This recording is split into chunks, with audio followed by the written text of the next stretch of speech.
Greetings, this is Shadow Control. Today our guest is Jana. Jana, could you please say how you position yourself? Most likely, I position myself as a person who has a little more of some sacred knowledge than ordinary people. I call myself the one who knows, so I really know and understand certain things. The one who knows, can we say it's a witch? I haven't grown to be a witch yet, because a witch, ведьма in Russian, means the knowing mother. It's a woman who possesses worldly wisdom. I'm only 36 years old, and I'm yet far from worldly wisdom, but yes, I consider myself knowledgeable. Jana, could you please tell us how you felt your connection with the world of magic for the first time? And did it happen intuitively or in some other way? It all started in my childhood. When I was 4 years old, my grandmother died. My relatives didn't know she had died. She was at the hospital. I went off into hysterics. I was a 4-year-old child. I was yelling. They couldn't understand what was wrong with me. They took my temperature. That's how I felt the death of my blood kin. It was at the age of 4. I surely don't remember that hysterics, but my parents and my elder brother told me that it had really happened. The next morning, they found out that at that very time, my grandmother died in the hospital. When I was 9, I was given my first fortune-telling deck. That is, my mother and father already understood that I had certain inclinations. I've been interested in esotericism since childhood. There were some movies and books. I talked to trees, saw some dwarfs. Everything was there. And around the age of 12, in my dream, for the first time, I saw the deceased whom I couldn't possibly know. Those were some people from our king. I told their names to my parents, and everyone was shocked. Around the age of 13, I started to learn and go deeper into all of this because I realized that I was different in some way. I mean, at 13, I realized that I wasn't like everyone else. Do you remember what was in those dreams? What did you see? The deceased started coming to me. That is, probably since the age of 12, I've been in permanent contact with the world of the dead, so to say. They came, some talked, some didn't. If they talked, they asked me to convey something. It wasn't always blood relatives. It happened that it was someone's wife who wanted to say something to her son, while in our family she was, let's say, my uncle's wife. So there were such moments. My parents didn't believe it at first, but when I called names and what to convey, everyone understood that I couldn't find it out from anywhere. But those were mostly acquaintances, right? Yes, sure. Any episodes with complete strangers, people whom I didn't know, never occurred. Is it still so, or can people whom you don't know come at present? No, it still goes through the kin. I was about 20 years old when I started going deeper into the kin, into the ancestral system. I started to study what it is and how to work with it. I drew a tree, let's say a family tree, and started to interact. I began to understand why they particularly come. Could you please share what this understanding is and why do these weird people come to you? I think that my task in this kin is to promote my kin through esotericism because each of us comes to our kin with a certain task. It has to be understood, accepted, and if we fulfill this task, we live well and happily. If we somehow refuse this task, then various unpleasant things happen in our life. I realized that my task in the family is exactly to develop my kin through esotericism, through magic. When I understood this, certain unpleasant moments in my life ended. Do I understand correctly? The task you speak of is a task during your life, right? Right. And if the task is not fulfilled, then the dead relatives actually come. Somewhere they pushed me, somewhere they taught me because I didn't have an advisor. There were certain points, certain dreams. I woke up and realized that I was moving in the right direction. That is, when I felt lost, what to do, where to go. I don't know how to do it, but I understand that I am drawn there. If I don't do that, I feel bad and some events occur in my life. Then these very dreams told me that I was going in the right direction, and in principle, they even showed me how to do it correctly. Does it happen automatically, or do you form a request? No. It definitely doesn't come from me. I have no influence whatsoever on who comes to me in dreams. I never even went to bed and asked, "Show me." Most of the time, if I had a question, an answer just somehow came to me, either in a dream or in a ridiculous situation. Say, I was riding a bus, reading signs on billboards, and I found exactly the phrase that answered my question. Thus, I somehow learned to read signs everywhere since I was a child. There are signs everywhere, but people often don't notice them. When you see these signs, you understand that it's a direct message from someone to you. So can you say that in the beginning of your way, you were moving solely intuitively? Yes, like a blind kitten, absolutely. Were there any mistakes in the way? Yes, sure, but mistakes appeared when I already began to work and go deeper into practical magic because I started with a demonic egregore. I started working with evil spirits, and it was the most difficult period in my life, the most frightening one. My psyche was badly affected. It didn't endure when I was 15. Voices and constant calls began. It was real hell. I approached my parents and said, "Let's go to the hospital. I have schizophrenia." Did you tell them yourself? Yes, I said it myself because it was no longer endurable. It hindered me from living. There were voices all the time. They prevented me from falling asleep. They asked me some questions or spoke something all the time. There were times when I woke up and wrote down incantations. In my dreams, I hovered over some villages and knew that I had to burn a house down there or do something bad, that kind of format. So we went to the doctors and they tested me. I underwent various tests. I remember myself passing all this. They concluded that there were no abnormalities in my psyche. They did CT scanning and something else I no longer remember. So basically, there was a moment of my immature psyche. And if we talk about the early development of practice, a person should actually start more with theory. When you immediately plunge into practice, be prepared that your cuckoo can whistle hard. Not everyone is ready for that, and not everyone can survive it and remain a mentally healthy person. Jana, this is a very interesting point. Can you tell us more about that? When you started working with the evil spirits, first of all, how did it happen? How did you decide that you wanted to work with the evil spirits? And secondly, what exactly are evil spirits? And what were your goals in working with them? Like, how does it happen? I will explain. At the age of 15, even 13, when I started practicing, there was this teenage egocentrism. What do you want? To make it quick and interesting, to have results immediately, and so that you can see, touch, and feel it. The first books I began to read were about demonology. As far as I remember, it was some kind of Russian folklore, something related to low-frequency creatures. When you simply call upon this low-frequency force with your thoughts, it is very different from addressing gods. There you need to beg, there you really need to win the favor of high-frequency forces.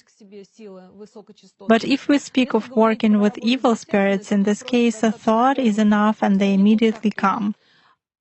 I performed some rituals, tried some things, wrote certain things myself, and at one fine moment, a voice started sounding in my head. It happened when I was falling asleep. There was a clear call by my name, and then it kept going. Later, there were moments when in my sleep I was told what to do. Did evil spirits tell you that? Yes, they did. They told me I didn't see them, but only heard voices. The voice was neither male nor female. It was, a vivid whisper like, "Жанна, Жанна." There were moments like that. Evil spirit directly dictated to me what I should do and how. Now I know many things without books as to how to do it correctly. This force dictated that to me. So when the evil spirits came, did that people no longer come, or could they come at the same time? Not at that time. When I started practicing graveyard magic, then yes, it became more acute. When I worked with evil spirits, there were constant voices and demands to give them a task. In other words, I put an evil spirit in my service with a certain ritual, and he constantly asked for tasks. I took the path of blackness, so to say. I did hexes and many other things. That is, I harmed people in different ways and broke the balance at a certain point. For breaking the balance, when good and evil must be respected, but I, so to say, spat right and left with this bile. I was charged a very high price for that afterwards. Which one? I buried my entire family. I lost a child. I buried my parents. I buried my brother. This whole chain that happened literally within 3 years, I was shown and told that it was a payment, which I had to give because in some points I had messed up. In others, let's say I was struck back or paid it off wrong. Because when you start practicing, you want results, but you don't know about safety rules yet. And when you don't have an advisor, you only find out about it when you make mistakes. When you get hit in the head for it, you realize you've done something wrong. So from such points, there eventually grew sort of an unpaid debt to these forces. Therefore, after a while, I started moving away from that, but since it is easier for me to do low-frequency work, as I am on low frequencies myself, I went into graveyard magic. Before we proceed to the very interesting topic of graveyard magic, may I ask you a few questions about the evil spirits? Yes. As far as I understand, it was the evil spirits who told you that this was some kind of the payback for actually using their services, right? Yes. Moreover, they didn't let me out of that egregore for a very long time. I had dreams. They offered me various riches and something else. It's difficult to explain what it looks like in a dream. Let's say a very handsome young man comes and shows me one hand, he's holding a coin, and the other hand, he's holding something else there, and it's kind of a choose.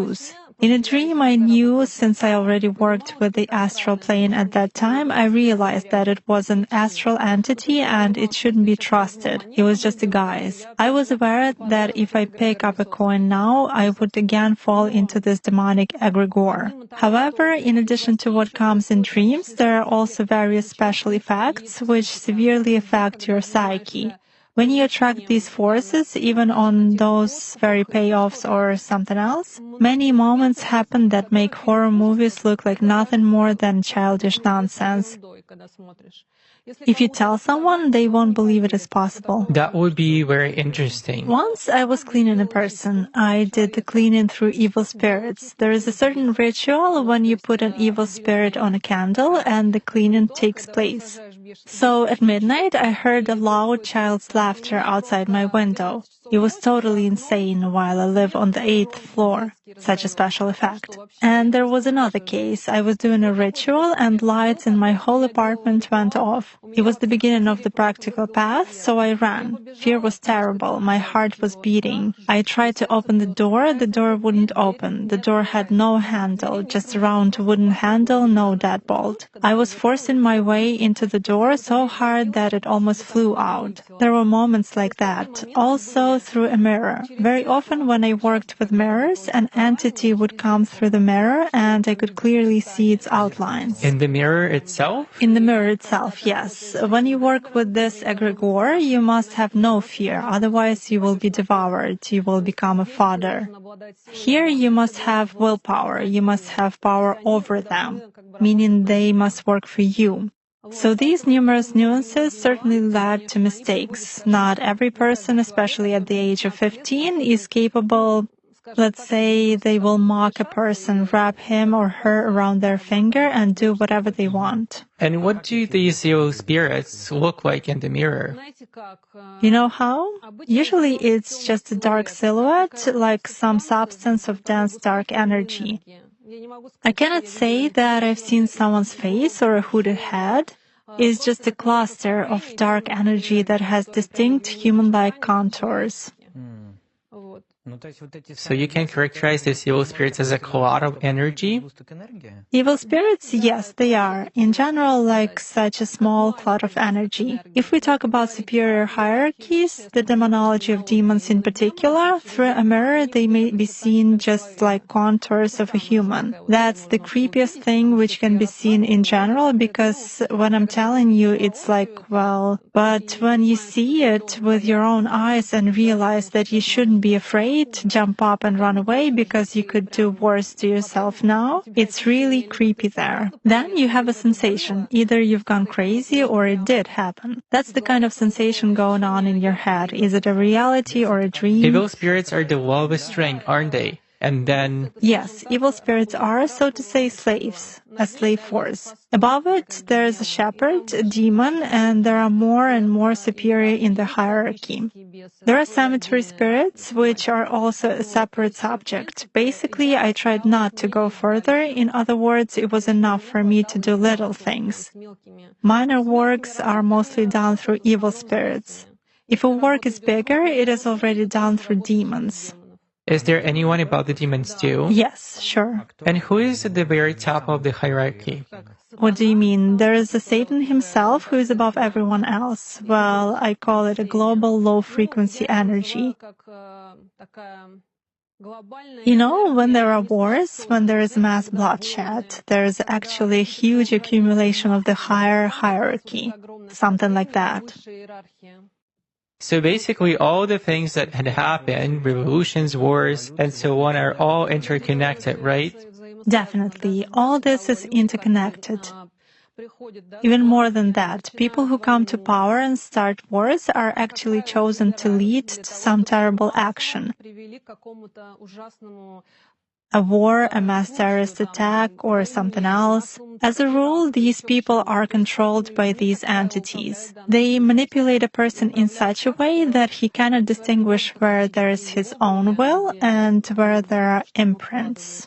So what should happen to a person in his choice or in his life so that some entity would seize the power over them? Firstly, a desire for suicide. When a person starts thinking that he wants to kill himself, even without making an attempt, a certain entity comes to him immediately, already walking around and waiting for him to make his step. Because when a person kills oneself, there is a tremendous energy discharge to which entities of various types instantly flock together. Or when there is such a stupid idea as to sell one's soul to the devil. The devil doesn't need this soul at all because he is not interested in such unreasonable people, so to say. But with such an appeal, a person already opens himself up to low-frequency entities. Secondly, there are people who blaspheme. If we take the Christian egregore and the demonic egregore, these are two egregores that oppose each other. If a person begins to blaspheme, speak badly of this religion, he can throw an icon or break it. These fellows come to him at once and say, "It's our passenger." Thus, they can rope him in and do all sorts of nasty things through him. But the person doesn't understand it, does he? He often doesn't. I'll repeat, if a person has not yet fully developed an inner awareness of the path that he follows, worldly wisdom, some principles, if this is not formed in a person, he usually becomes a fodder. At first, he is controlled like a puppet. Some drunken murders, thefts, insults, or something else of that kind happen through him. Then he is just driven to, he either becomes a drunkard or kills himself. In other words, he is used like a rag doll, so to say. So does this person give some energy to these creatures? Of course. Any emotions, fear, anger, rage, all this is low-frequency energy that they feed on. Hence, when a person is controlled, he starts being aggressive, starts drinking alcohol, thus lowering his vibrational background even more. He begins to provoke chaos, destruction, emotions of fear and pain around him. He beats someone, humiliates someone, can kill someone, and so on. This way, he is led to the point when he becomes a tool of such mischief. Roughly speaking, he lowers his frequency more and more, right? Exactly. What else can lower one's frequency besides aggression? Fear. Fear is the very strong feeling that provokes an energy discharge and removes various protections from us. When a person is afraid, he is vulnerable and open to invisible settlers. Let's put it so. Fear is probably one of the most The rest are less powerful: anger, rage, sorrow, but they also have low frequency. Envy. Envy, yes. This is also an interesting point. How do you feel internally? How did you understand that you had to work specifically with low frequencies? Attraction. I'm drawn there. I'm interested. You mean intuitively? Intuitively. I understand that when I speak and dirty swear words pour out of me instead of normal words, I am now holding myself in hand with you, let's say. Then, of course, I feel what vibrations I actually live on, and I understand what vibrations it's more convenient for me to work at. Is it some kind of a feeling of inner comfort? Yes, inner comfort, sometimes sort of bile and malicious joy is flowing. I understand that these are low-frequency emotions, but I am comfortable in them. But still, you probably aspire to something else, aren't you? Please share. It is very interesting. Of course I do. Like all people, do you aspire for that very love, let's say? Given that love has a high frequency, how much does it resonate with the fact that you work with low frequencies? I separate. If we talk about working at low frequencies or about love in the family for dear and near people, how to say, love is a very powerful energy which can even fight with various lower astral entities. But there's a lot of love in my life, more for animals than for people. There is such a point. Why so? After many years of working with people, I became disappointed. Disappointment is largely due to people's bile and the way they carefully cover it up. Disappointment from wearing masks, from duplicity, because often people come to appointments saying, "I'm so goody-goody, but I've been hurt. Jana, help me, clean it up." However, I started looking, figure out the situation, make a diagnosis, and see that the person is so dark from the inside. He has done so much shit to people. Now he just wants all this to be removed from him, but he will continue doing it. I see right through people like that. After many years of working with such people, I realized that I don't want to help them. May they live their own life and boil in their own shit. It turns out that these creatures, evil spirits and so on, that are in the service of a person who comes in contact with them, they can do both good things and bad things? Yes. Cleaning may also be done through evil spirits and through cemeteries, and those cleanings are very powerful and good. Again, it's energy that can be used for good or for destruction. Of course, this egregore implies mainly working with destructive stuff, so people who work in it do more negative things anyway. But it is also possible to ensure cleaning and protection with the help of evil spirits. What do people who work mostly with negativity, like with evil spirits and with certain entities, get out of that? Just comfort? No, benefits. Like material benefits? It's a contract. It's not always material. It depends on what a person wants. Some people want money, some people want fame, while someone wants other people to be around so that he's not alone. And as a rule, we give away something very important for that. There were people who came to me and said, "Can you attach an entity to me? I'm ready to live out my old age with money, and I don't care what happens to my granddaughter." Thus, people are sometimes ready to pawn their children as a payment, to pawn their grandchildren, their lives, and so on. Are people able to pawn their relatives? There is a certain contract with certain force. Not everything may be voiced, unfortunately. But there are certain things when you can really pawn not even your own life, but that of a blood relative. And the person will really bathe in glory, have money that will come easily. But eventually there will come a moment when that force will need to take a certain person. And then anything can happen to that person. She, a granddaughter, may become a prostitute or a drug addict. In other words, these superior forces, let's call them superior although they are actually low, they can do whatever they want, take what they want, when and how they want. So does blood kinship play a certain role here? Does it matter? Of course, because for a person it's the closest, sometimes the dearest. The payment must be appropriate. Just like a payoff. If you want something global, you have to pay with something global. Again, no force will break the balance and do more than what you pay for. So if you want to have a lot of money, be a famous figure and so on, be ready to pay a high price. So basically, all famous personalities pay for it in some way. Moreover, behind many stars and political figures, there are people who are engaged in cooperation with dark forces. Intentionally? Yes.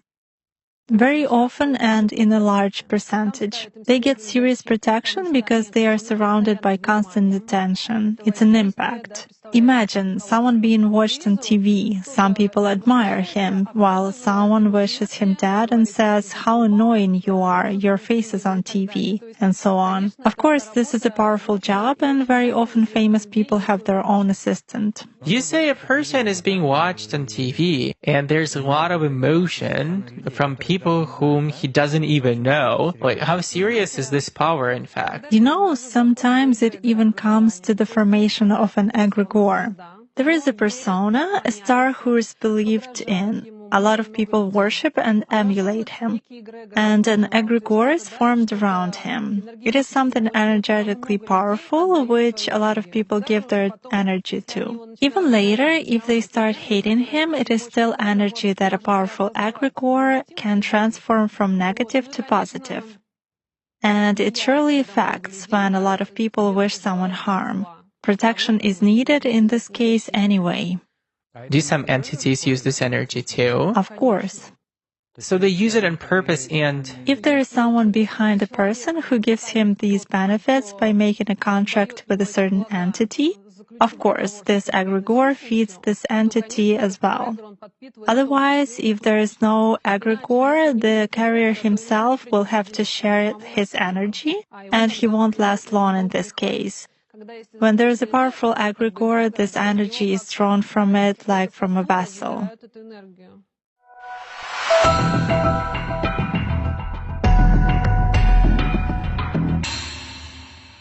You said that you first worked with evil spirits and then you started doing graveyard magic. Yes. Can you tell us more what it actually is? Generally speaking, the egregore of death is very powerful. It's a completely different territory. These are completely different vibrations. They are very low.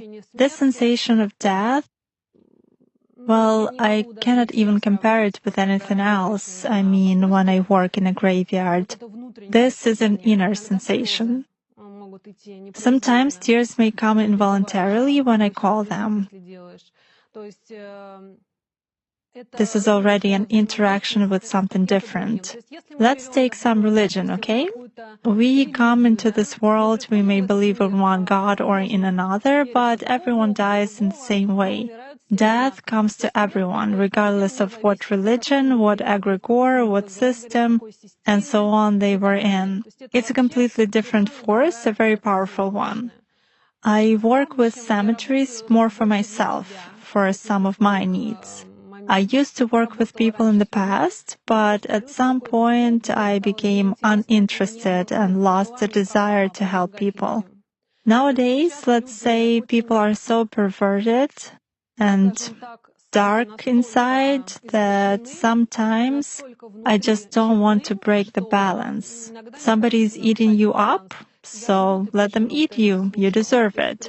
Over the years, I've come to realize that I don't want to help anyone. Does it work somehow selectively for you? Selectively. Of course, there are people who come and I feel I can help. I feel that I should do that. And it's even without cards for the most part. It's on an intuitive level. So you work with your clients based on these various sensations, on how much you want to. Right. I'm not after money like many other practitioners who need as much as possible to make a curse or to cast a spell just to take money. I'm interested in the process itself. I'm interested in analyzing certain cases. I'm interested in personal meetings. When I have a living person in front of me, I am in direct contact with him. I connect to him and feel internally whether it's worth helping him or not. And how do you work in graveyard, if it's not a secret?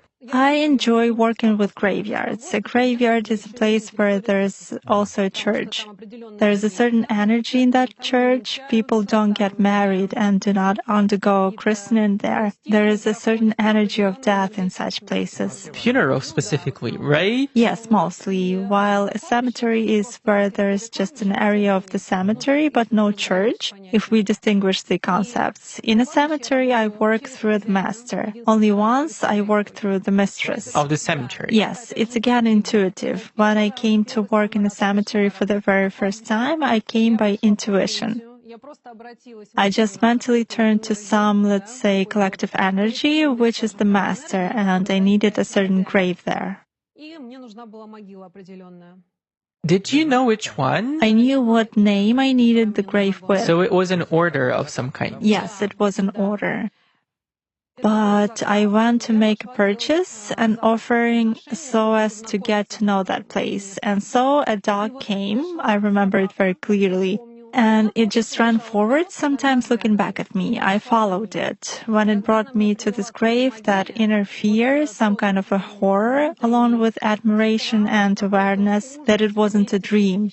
That was a sensation I remembered for the rest of my life. When such a contact occurs, I feel it immediately. When I come to one cemetery, I feel that something is wrong here. Some drunkard has fallen out from behind the fence, it's like an obstacle. Or at some point everything is covered with snow if it is deep autumn or winter. Well, in that case, there was a clear response. I mostly get responses through animals. When I work at a cemetery where my mother is buried, an owl always comes flying. I even have a picture in my phone. The owl flies in, and I know for sure that it's a response, so I work with the grave. There are also working graves, active ones, so to say, and there are deaf graves, which make no sense to work with. What does it depend on? Residual energy. Residual energy, when I interact, I feel that it is active. They still hear me there. They accept my offerings, let's say a commemorative rite that is done on a grave. But when a grave is deaf, I try to manipulate it and there is silence in response. But these are more recent graves, right? No, they can be very old. It exactly relates to the residual energy which remains on graves for some time. That's what it gives. I never work with children's graves. Why? Because as a rule, when a child is dying, he or she has no awareness of death. And when you work with children's graves, first of all, this is how the most terrible curses are done, for death. If you attach a dead child to a person, it is practically impossible to remove him or her afterwards. That energy is attracted to the living one. It feeds on it. So the energy is deliberately attached. Yes, a dead person is attached, but even when a practitioner works with a child's grave, he can also catch that energy on himself.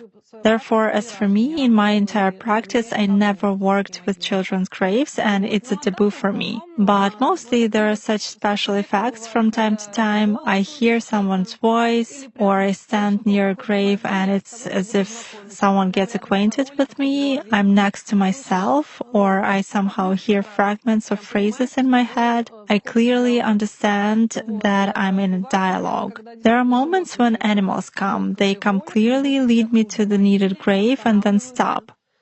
Once I was even looking for the name Ramil, the rarest name for us, and I was taken right to Ramil's grave. This is really, at such moments, I just think, wow, even after working for many years, sometimes I cannot believe it is possible. Did you ever have cases when, let's say, people who contacted you told you things which surprised you? Well, there is no such contact like a straightforward conversation. It is usually, point-by-point phrases of some kind. And what about? I like sweets, or bring me some vodka, I want to smoke, or let's say I loved her, help my son. At that, I don't know who that son is. There are just some phrases that I hear as a voice in my head, but again, it's not clear a man's voice or a woman's voice. But these are different voices. They are different, yes. Evil spirits manifest through a vivid whisper. As a rule, it is something between a male and female voice, but I kind of more feel that it's a man or a woman speaking. So in some of the rituals, you come into contact with these voices, right? Yes, exactly. If there is purposeful work, If it's a purposeful work, if I need the deceased to take something away from someone or, on the contrary, to attach something to him. what does that actually mean? Suppose you come into contact with a deceased person, so you attach him to some person, and he's like, for a certain fee. I pay a fee to the graveyard master and perform a rite on the grave of the deceased. So there is a separate payment to the deceased, a separate work with the master, and I also clearly stipulate in the contract what I want from the deceased. What he should do, whom he should go to, whom he should follow, who he should cling to, and so on. But it's only his blood relatives, or not necessarily? No, absolutely not. There is no difference here at all. So this dead person then consumes energy of a living person? His residual energy clings to the living. When I attach him to a living person, he begins to feed on that person. Often when I settle a dead person into someone, it happens that the living person gets new taste preferences. For example, he never smoked this brand of cigarettes, but suddenly he is attracted to this particular brand. He never liked this perfume and suddenly decides to like some sweet one. Such things begin to happen. Limbs get cold, people often break into a sweat, their legs hurt, they get confused, or a person often stumbles. There is always a sensation that someone is standing behind them and the person is constantly looking around. There is a sensation that someone is watching. Exactly from behind? Exactly from behind, usually, yes. At such moments, it is already possible to say that perhaps there is a necrotic attachment. A person starts having dreams about cemeteries, about some coffins. That is, the theme of death begins to be present in dreams. A person wonders, what happens after death? If I commit suicide, what awaits me there? These kinds of thoughts start coming. He begins to be in this state all the time. His energy is gone, he is sleepy all the time. When he gets up, he already has no energy. He seems to have slept, but he feels like he hasn't slept for a week. This way, little by little, a dead man is eating him energetically, so to say. Until a person dies? Until a person does what you want, for what you attach this dead man to him, or until he dies.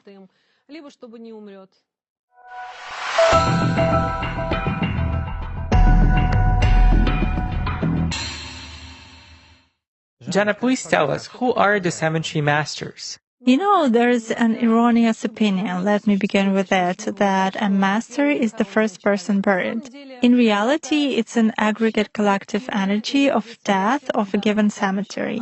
There is a fenced-in area. Everything beyond the area is the world of the living, while what is within the area of a graveyard or a cemetery itself is the world of the dead. At a certain point in time, such a collective accumulation of the energy of death is formed sort of a ball of energy. A master is this very collective energy which you address directly. Does it inhabit this particular place? Yes, this very place. Moreover, each burial place and each cemetery has its own master or mistress. As a rule, the mistress is death itself, which is addressed directly, while the master carries more masculine energy in him, and this can easily be determined. For example, when I come to an old village graveyard, I clearly feel the master there. I want to bring cigarettes or vodka, according to my inner sensations. When I worked in one of Moscow cemeteries, I came and I wanted to buy cookies and a black kerchief. So I realized that I should appeal to the mistress there. Moreover, a sensation arises several days before I go to a cemetery. They already know everything there. They are already waiting and know long before that you will go there and will bring something. Sometimes they ask. So the sensation that comes to my head doesn't just come from nothing. I never ate those cookies and suddenly I wanted to buy them. This way they show me that this is what I should buy. Are you afraid when these wishes come? Not anymore. In the beginning, it was certainly scary. You know how it was? Not that it was frightening, but there was a feeling. Is it my schizophrenia or reality? But when a dog or a cat leads you to the needed grave, when they show you a rare name that you need, you understand that it's not schizophrenia. They really hear you, they really lead you, and they really tell you what to buy. Yet, let's say when a dog or cat leads you, do you feel your own power in that? No. At the cemetery, I feel, generally speaking, it is advisable to realize that you are just a mediator between forces. When you start feeling your power, it's already an inflated sense of importance. Then you become stuck with this feeling and you may miss some important points. You may even be punished for that.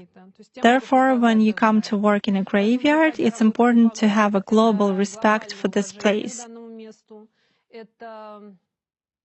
to observe all the safety rules and to be careful with procurements and payoffs. You not just toss and dump out some items, but lay them carefully. It's like coming to someone else's home where you really respect all the rules. And I do understand that there is a force there that is many times more powerful than me, so I should deal with it respectfully. Not to be afraid, because you mustn't experience fear in such places. And when you already feel a contact, it means you are admitted to work in this cemetery. There are also cemetery guards. It's a separate topic. This exactly relates to cases when a person goes there, but he is not let in with his ritual. A pack of dogs appears that may bite him. Some drunken vagrant comes and starts bothering him, or a guard starts asking some questions. In other words, any kind of hindrance appears. Who creates it? That very collective force. So it doesn't want to let a person in. Right. You come, but they don't like you for some reason. In this cemetery, you are not accepted. Roughly speaking, they push you out, showing you that you are not welcome there. You know, many people write on the internet, and people say when they come to a cemetery, they experience an unpleasant sensation. It's unpleasant for people in cemetery. Why can this happen? Most likely, their frequencies do not match the frequency of the cemetery. Although a lot of people on the contrary feel warm, somehow cozy and calm there, many say, "Oh, I come to the cemetery and I can walk there for hours," while others suddenly start yawning or get sick. It means that the frequency present in the cemetery begins to oppress them. I actually don't recommend people to go to the cemeteries much. After all, what is living, while in cemeteries there are the dead, a lot of the dead. And in any case, the atmosphere there is such that just walking through a cemetery, a person doesn't feel the energy flowing out of him. He feels comfortable, calm, and very peaceful. There is a very viscid energy of peace, but after a while, that is, a person can feel so comfortable there that some people tell me I even want to lie down and fall asleep. It's so quiet and peaceful, but after a certain while, a person feels that he has been eaten at best. At worst, you can take someone with you from there. Unconsciously? Unconsciously. But how do they... Well, let's say a woman may come during her period. Some creatures will flock to the blood because it is energy, and blood energy is the best delicacy for them. A person can start crying too much, get emotional. While the energy of death often causes a person to cry emotionally, this is what I was talking about, what we work with. That is, a person can start crying to a relative at the cemetery and complain about his life. This mustn't be done. We can tell something to a relative, share what is going on in our life, but complaining about life is perceived in a different way in such places. So there are many various nuances where you can catch someone and walk away with a settler, let's say, with a necrotic attachment. Therefore, excessive emotionality in cemeteries, especially, I repeat, at children's graves, is very dangerous. Jana, can you recall, if it happened, of course, some of the most shocking cases you had in your practice of graveyard magic? Shocking exactly in the cemetery? Well, you know, shocking or surprising, which surprised you very much. Yes, there was such a thing. It happened next to my summer house. There was a young man who helped everyone in the summer. He worked cutting grass for some people or doing something else. He was from an orphanage. People built a little hut for him and he lived there all year round.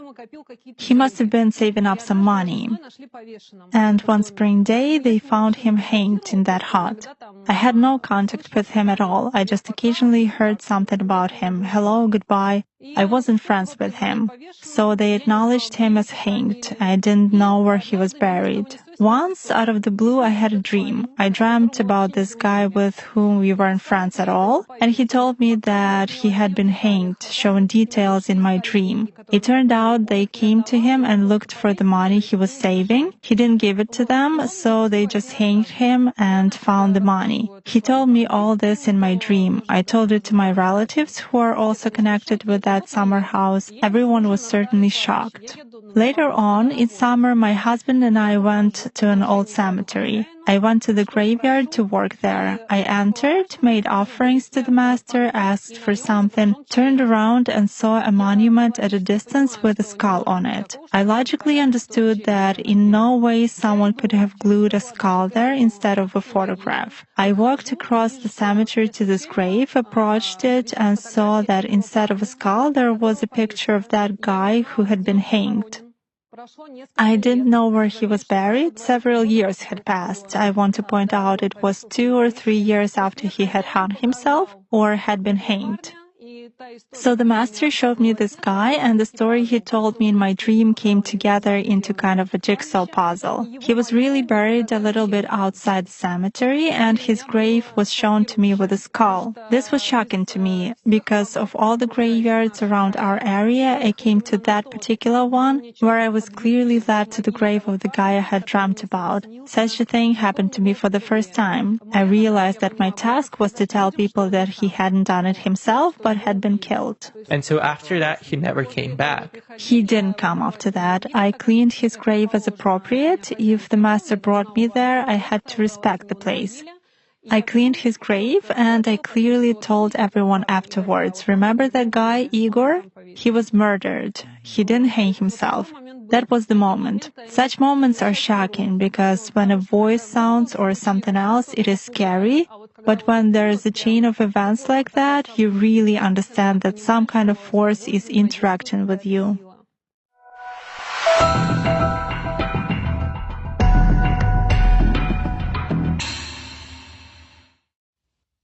So this is your main business now, isn't it? The main one is that now I deal more with diagnostics of people. I hold personal appointments. I don't work remotely at all, and sometimes I work with graveyards. What methods of work do you use at personal meetings? Cards. Cards? Yes. I rarely take people for cleaning. I mostly work on power days, holidays of the wheel of the year, pagan holidays, so to say. And rarely do I take people for cleaning, but mostly I diagnose difficult situations where I help people to find a way out of the situations that torture them and to see the underlying generic causes.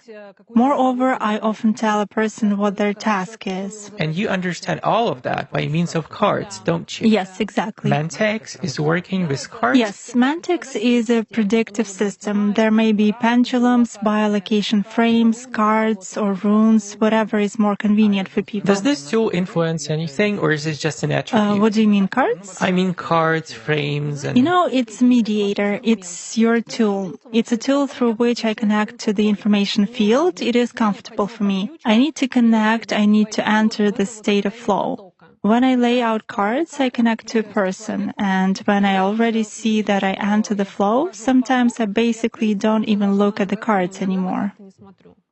How would you describe this state of flow, like an altered state of consciousness? Yes, it is sort of, an alpha state. I feel it as a kind of vacuum that begins to appear around me, and I stop hearing other extraneous sounds. Even if someone is drilling something outside the window, there are some noises, all of them sort of dissolve, and I realize that's it. I enter the flow. It is such a slight state of vacuum. At this moment, you begin to see or feel something, right? Right, to see, to read information, to feel, but mostly it is sort of a sensation of some slip-in phrases in my head. I mean, it's not a sound, but like magazine clippings right in front of my eyes. Like a telegram. Yes, like a telegram flies by, that's a very similar comparison. And when I start telling a person, he answers yes, meaning he confirms something. Then I realize that I have entered this flow. Then I don't even have to look at the person, I look at the cards. But that's it, information is coming. And you just put it together in a holistic picture, right? Right, in a holistic picture. Basically, I always start by looking at the past.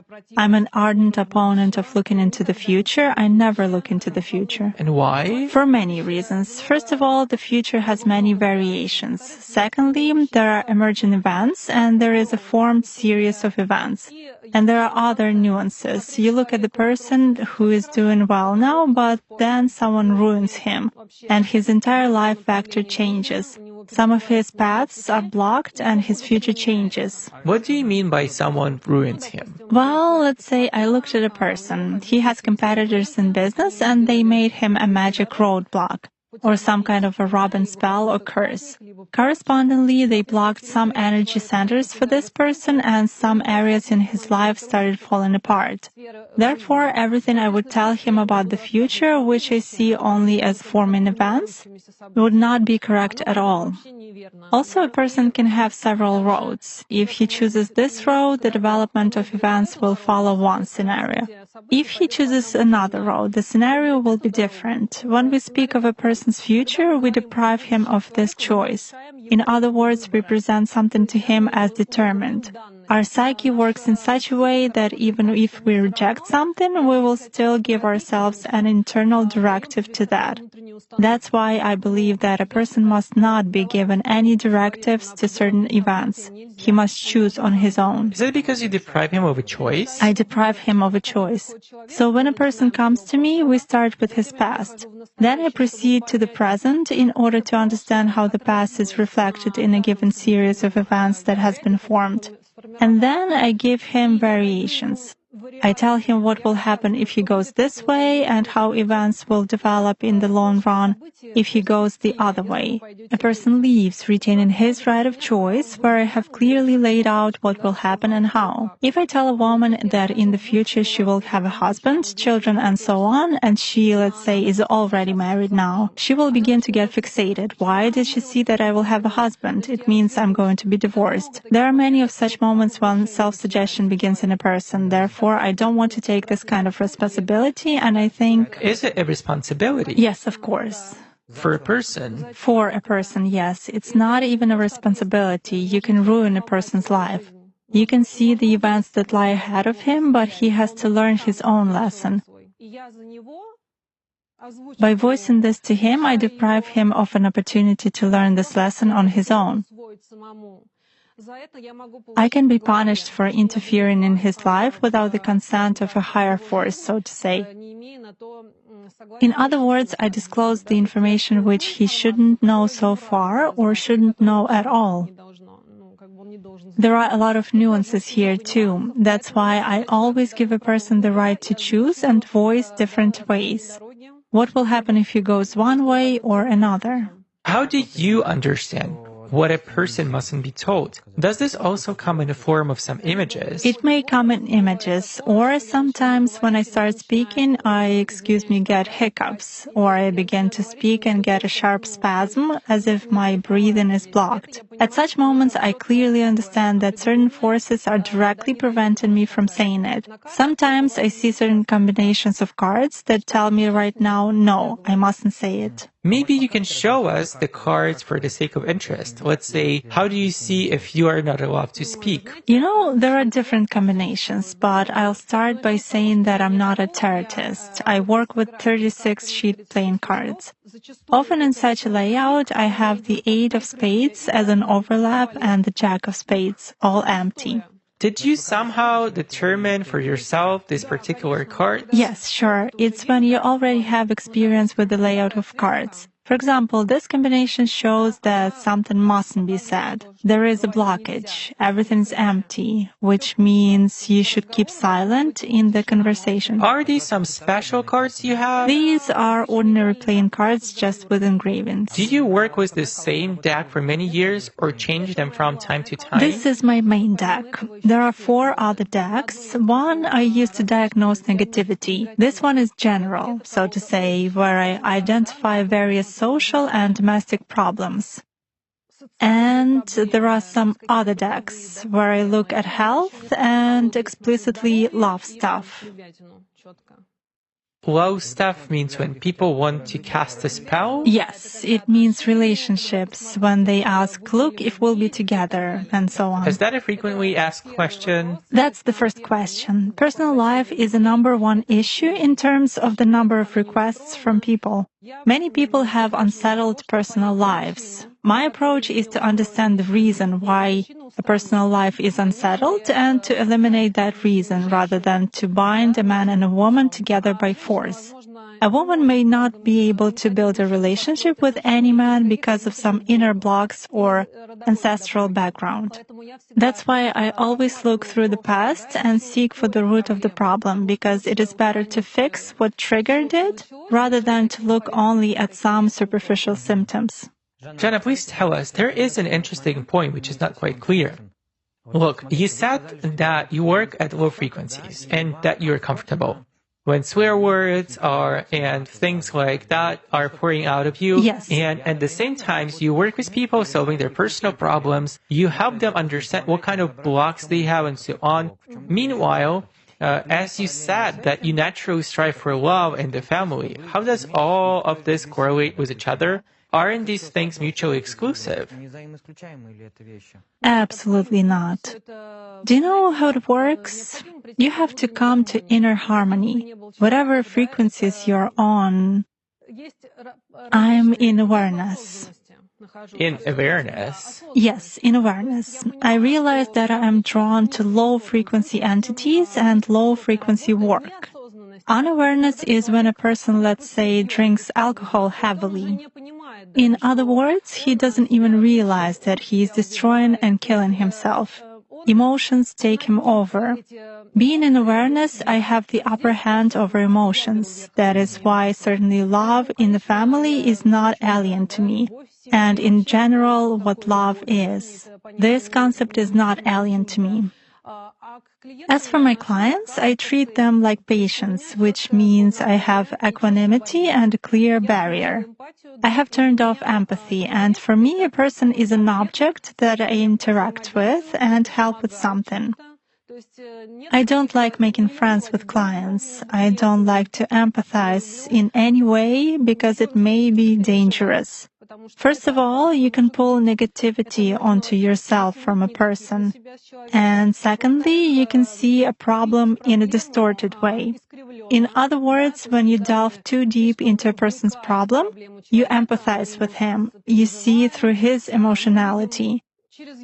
Thus, you will see on the cards everything he thinks. So you should totally abstract from any feelings or emotions and look at a person in cold blood. It turns out that when you see cards, as you said, do you see thoughts? They come as telegrams, or is it some kind of images that come? How do you feel about that? It happens that I enter a flow and see the cards as if through a haze. I practically don't see what images are in front of me. And that's it. I get information in such fragments like telegrams. Yet, there are times when I can clearly read the meaning of cards, but that's rarer. That is, when a person has some kind of protection, for example, ancestral protection. He comes, but there is some kind of a family guardian behind him, covering him up. So it's very difficult for me to see him on the cards. Then I start looking through the meaning of the cards. Sometimes I have to weaken a person's protection by certain manipulations in order to open and see him. To make him unprotected? Yes, so that he would be open and I could penetrate deep into him. Does the person feel that? He does. It often happens that if a person comes to find out about another person, then during the reception, when I connect to him, the other one starts calling or texting him. I probably had this happen 20 times. For instance, a woman came who didn't communicate with a particular person in any way for 6 months. What should I do? What should I do next? I started looking at him, connecting through her, and all of a sudden she said, Jana, I'm in shock, he's calling me right now. Or in the hallway, she called a taxi and said, Jana, he's texting me now. So there are many such moments, and you can see it with the naked eye. How do you feel that you have connected to a person? Basically, I see his or her element. Let's say if I come into contact with a person, I say, your element is air. And he says, yes, I'm Aquarius. Then I feel that I'm connected. Afterwards, as I already said, a vacuum begins, such a sensation as if I'm in some kind of information flow. It's like I'm on tracks and I'm riding. That's when it goes. On the tracks of a person? Yes. And you said that you had set a taboo to feel anything, that any empathy is out of question. Empathy has nothing to do with this. I enter the energy flow and read the information field around this particular person. I don't care about his emotions at this moment. Some things make people start crying because all people are alive and have emotions.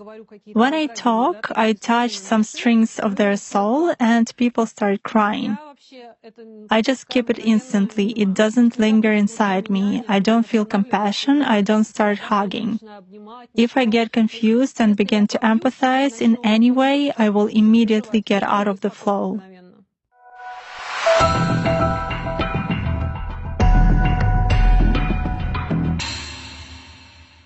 Jana, can you tell us more about the tools you work with and how it works in general? I see that you've brought some items with you. Perhaps you can share how you work with them. Yes. Well, look, if we take my pot. I found this pot on a shelf at home. It used to belong to my father, who did something with it, probably related to repairs or something else. So why do I use this pot? Why did I take it for myself as an attribute? Mostly for fumigation. I certainly don't make any potions or brews of herbs. But if I fume a room, I burn herbs, put them in the pot, and just walk around. Accordingly, it smokes and fumigates the room, and it is comfortable for me. So this thing serves mainly for fumigation. It's very convenient. As for my ritual knife, there is another kind of work I do with it. Everything that is connected with cutting bonds from a person. If there is a road blockage, if I clean someone, I put the knife between me and the person as a protection. I cut off some protective elements during cleaning, then through the knife I remove everything from myself. So I work with it during my practice, and I will never cut sandwiches with it, let's say. Is this some kind of special knife, or why exactly is this one specifically? Its handle is made of natural bone. There is biological material here. That's why I work with it. There is no other special feature. In other words, the knife is the same tool. It's important what kind of intention we put into it and for what purposes. I didn't make any initiations to either the knife or the cards. I think it is nonsense, because if you work and have power and abilities, you don't need to initiate anything anywhere, and you don't need to initiate yourself. Thus, your tools are the same as in the kitchen, where you are good at using a frying pan and cooking. The same is in this case. If we do our job well, then we can take a knife or can take a stick. The stick will work the same way. You already given us some hints about the cards, maybe a few more words. Basically, the cards have different combinations that you can look at. When I do any kind of layout, I always attribute a person to a certain king or a queen, and each area of activity is also shown in some suit. The king or queen of hearts is a married man or a woman. The king or queen of clubs is an elderly person. A young one is that of diamonds. Afterwards, I do the layout.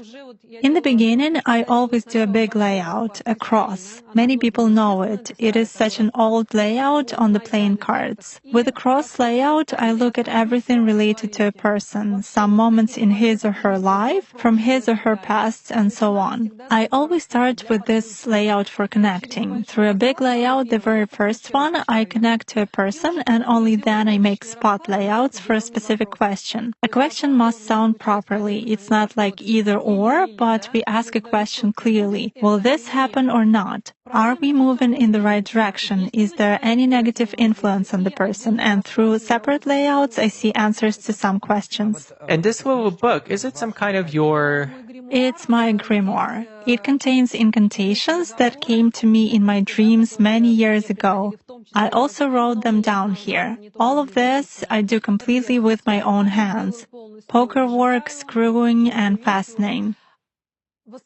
I mostly connect while working. Information that I voice as an incantation part just comes to me. If I get out of the flow, I will not remember half of what I said. Does it mean you write everything down in the process? I don't write, but when I perform a ritual, speech flows out of me right in the process. Certain words, locks, and keys in the incantation. Keys are keywords contained in the incantation. Locks are something that closes. It's the final part when we close our incantation so that no one would remove it or interrupt it, and so on. But there are also incantations that I inherited from someone. My sister conveys them to me, and there are incantations which I saw in my dreams. So this grimoire contains everything that I need. There are certain layouts that I have drawn. It's a book specifically for... Is it the most valuable item among all the artifacts? Yes, we can say so too. How many years have you been keeping it? Well, the oldest one is the knife. It is almost 11 years old. The grimoire is only 2 years old, but I copied everything there from some old notebooks. Is it the only volume, or do you have more? No, it's only one. And you supplement it all the time? I supplement it from time to time, but I'll repeat. If I perform a ritual and there is no clear action specified in the ritual, this speech, which can be recorded on a tape recorder, usually just flows out of me. But if I get out of this flow, I cannot remember what I said and cannot write it down. Have you tried recording yourself? Yes, I tried it once. It was very interesting, but I think this incantation was powerful exactly at the moment it came to me. I mean, when this information comes out of me, right out of my mouth, it does have some power. If I write it down, I don't think it will work the next time. The same situation is when people pass their incantations on to each other. If it works for one master, there's no guarantee that it will work for another. Is it probably connected somehow energetically?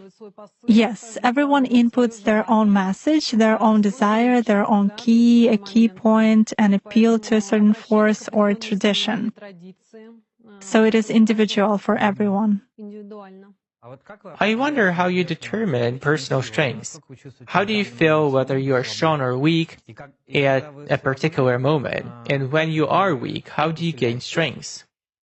If I'm weak, I feel it on the physical level. I feel drowsiness, apathy, and loss of strength.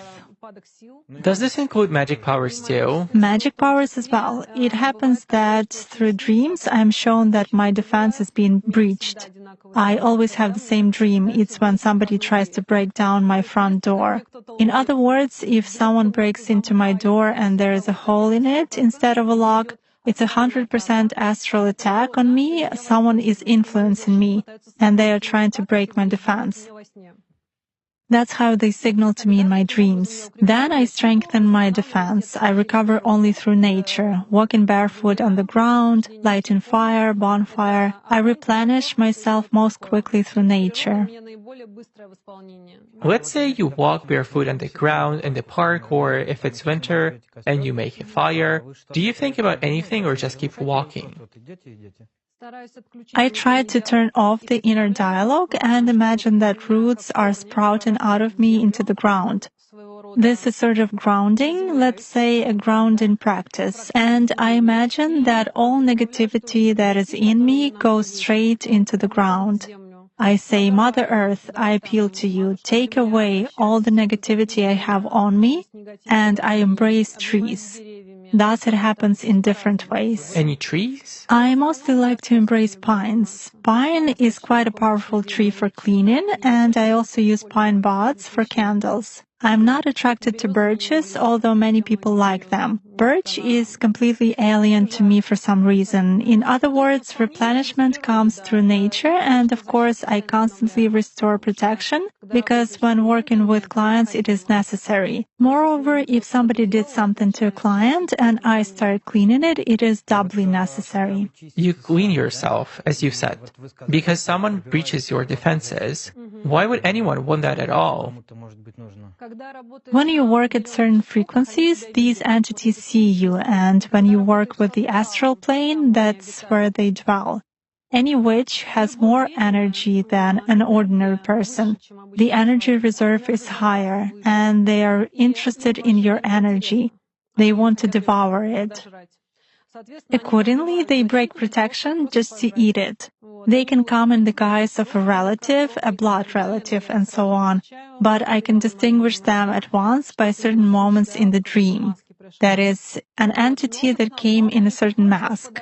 But mostly they come to devour because this energy is interesting to them. So it turns out that you constantly protect yourself from them. Constantly, yes. Well, how to put it? There is a protection that is set for a certain while. I stipulate it and renew it every time. There is nothing eternal, and it's impossible to set protection once and for all. Jana, tell us please, you shared a very interesting example that your front door is being broken down. In your opinion, who or what gives you those hints? Most often, it's my ancestral protection. This way, my kin signals that I'm being penetrated. Relatives? Relatives are a wrong concept. The lineage system is like a huge egregore, like a collective. In cemeteries, there is a master and there is also a kin. It's an integral part of a person. And if there is an ancestral protection, since I work with the kin, I give a constant nourishment to my ancestral system, and it also gives me something in return. So when I get penetrated, mostly the door is shown, or one of my departed family members warns me or comes directly. Is it always deceased people? Always, yes. Jana, after you perform some ritual or enter an altered state of consciousness, how do you feel afterwards? If I precisely work through a certain force or attract some element, I only feel better. After some energy practice or ritual, I feel elevated. This indicates that I'm not using my personal power. Because if I call for some forces, appeal to them, and feel a decline in power, it means they haven't come to me. They haven't heard me, and I stupidly use up my energy. Sometimes I feel emptied after receiving difficult, psychologically unstable people, or people who are generally difficult to perceive. There can be energy devastation, and I want to wash my face and rinse my hands up to elbows. There are such moments when I want to cleanse myself right away. Which elements do you mean, like fire and water? Yes, air, earth. And let's say in case of graveyard magic, does it happen in a different way? In graveyard magic, I address through the work, through the master, through access to the energy of the dead. There shouldn't be a loss of strength there either. So basically, always after... There has to be either a neutral state or even an elevation, because when you feel a loss of strength, after rituals, it means something went wrong. You've been eaten or wasted your energy. That's my personal experience. Of course, if a ritual lasts for several hours, I feel physical fatigue. I can speak for a long time, reciting some incantation 70 times. Sometimes it happens. And I'm just tired on the physical level, but energy fatigue is different from physical fatigue. In which way, roughly? Well, how to say, physical fatigue is like cleaning a house. You want to sit down and rest. While energy fatigue is a sleepy state. You want to lie down and fall asleep. You are unable to raise your hand. Your body becomes heavy, and there is a mass in your head. That's what energy exhaustion is.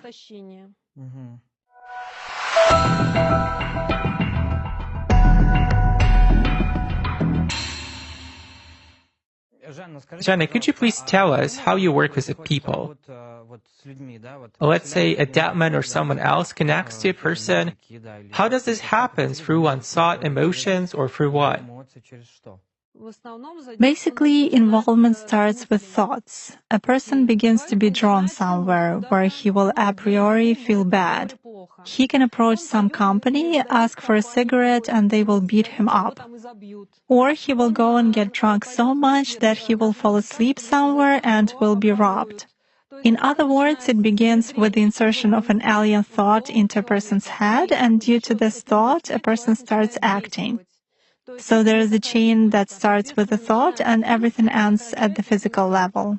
Also, for example, a client comes to you and says, I have an acquaintance and I want to do this and this to him. How do you impact that person if you basically haven't seen him yet? Well, I don't do such things anymore. When I used to do it, I did it through demons. Do you need a photo, a name, or something else for that? I definitely needed a person's photo, and in the rarest cases, I had to hear his or her voice. I could call a person on the phone as if I had the wrong number, and it was enough for me to hear his or her voice. When you have a person's photo, hear his voice, and let's say you know his name, do you form some kind of image of this person? I catch his energy trail. It is such a thing, invisible thread. I mean, I visualize this person, his image, his mental imprint. I visualize a thin thread from him to me, an energy channel. And I already shove or tie into this channel whatever I want. If we consider it associatively, that's what it roughly looks like. So you find a person somewhere in the world of energies? Yes, sort of on the astral plane. Does he feel anything at that moment? What do you think? Well, he may have a flush or a fever, or a person may stumble suddenly or begin to wander in speech. This can happen. When you work through dark forces, a person often wakes up at a certain hour during the night. While working with a person, it is especially done on holidays, because on holidays, a person usually drinks alcohol.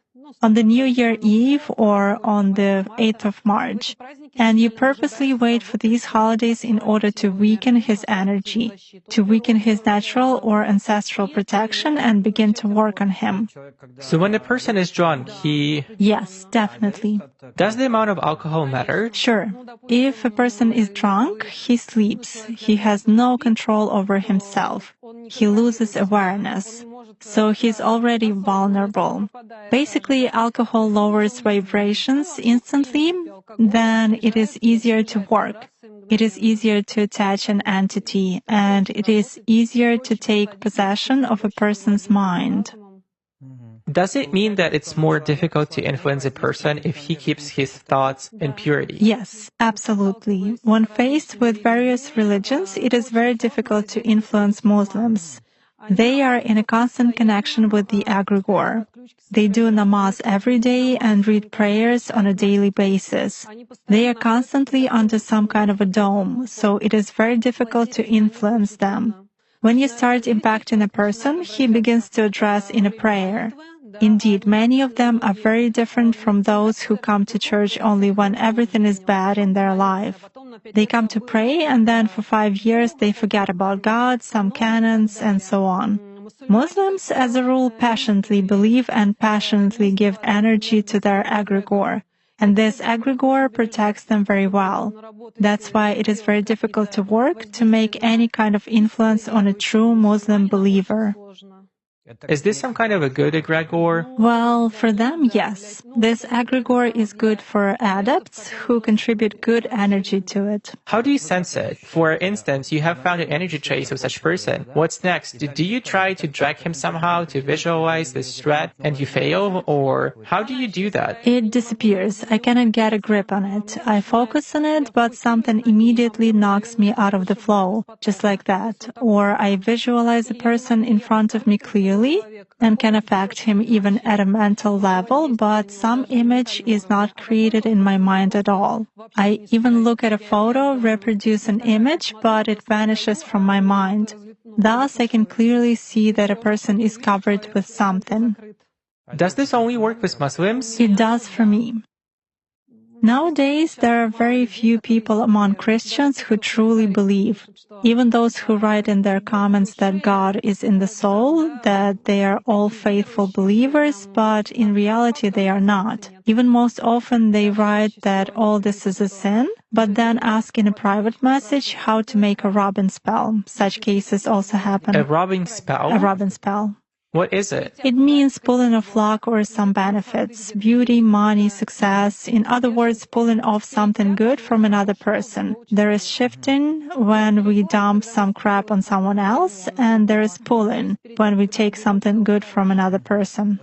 Jana, could you please tell us if there are people to whom you cannot connect or influence them by various magic methods in any way? There are such people. If there is ritual protection on a person, it's not even possible to connect through cards. If someone has put ritual protection over him, or if an entity is in a person's service, it is also difficult to do that.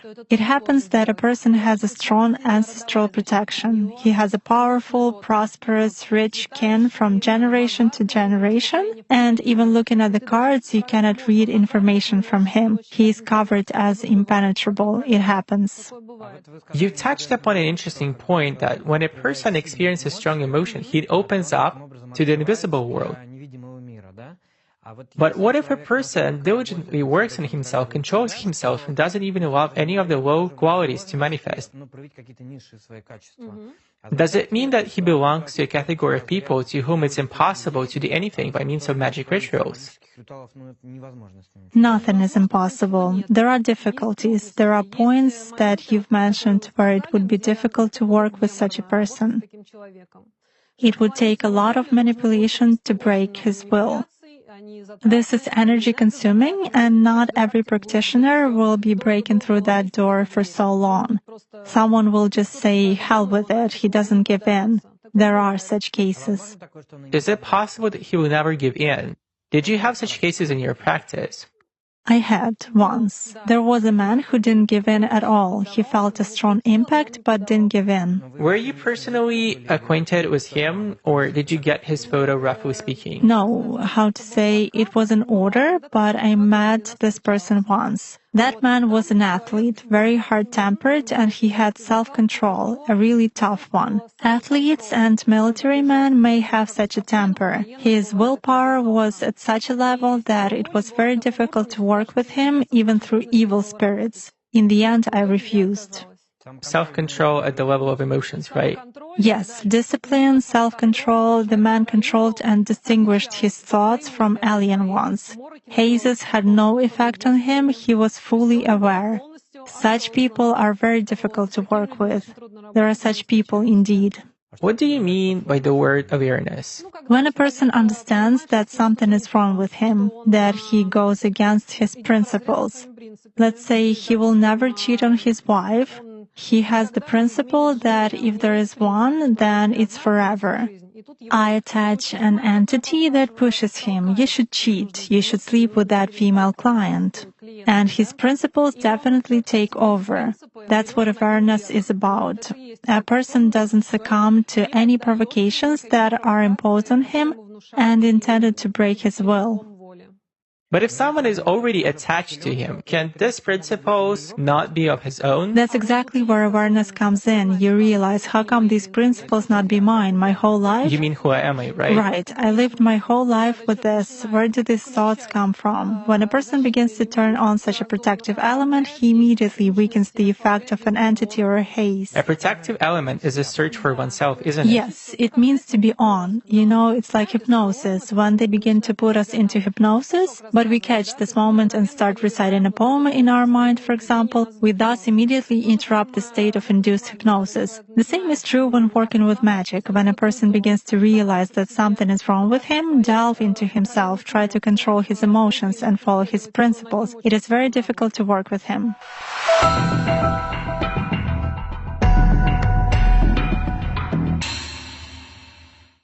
Jana, during our conversation, you repeatedly mentioned connection with some forces. If it's not a secret, what was your contract about? I mean, what do you pay with for possessing this power? This mustn't be disclosed. What I paid off to this force is forbidden to talk about. But I can say that a person who concluded a contract, if we are speaking of dark forces, and who knows what he will pay with, by calling this force, he does crap through it and brings necessary energy into this egregore. I mean, it's also an egregore, only it feeds on a different energy. The more crap I do, the more people I involve.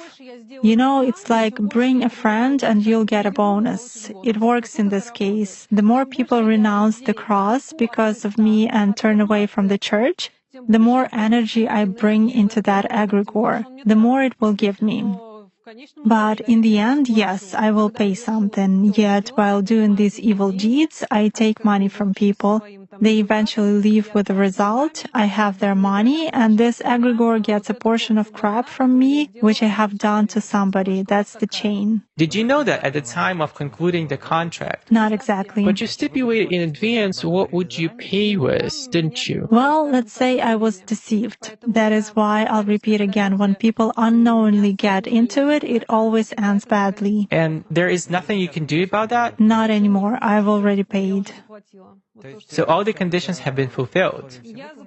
I've paid in full, so to say. That's the only reason I left this egregore, because I lost everything, the most precious I had. Payment due came at the moment when I began to renounce it. Since you quit, go ahead and pay. Is it actually scary to live? To live?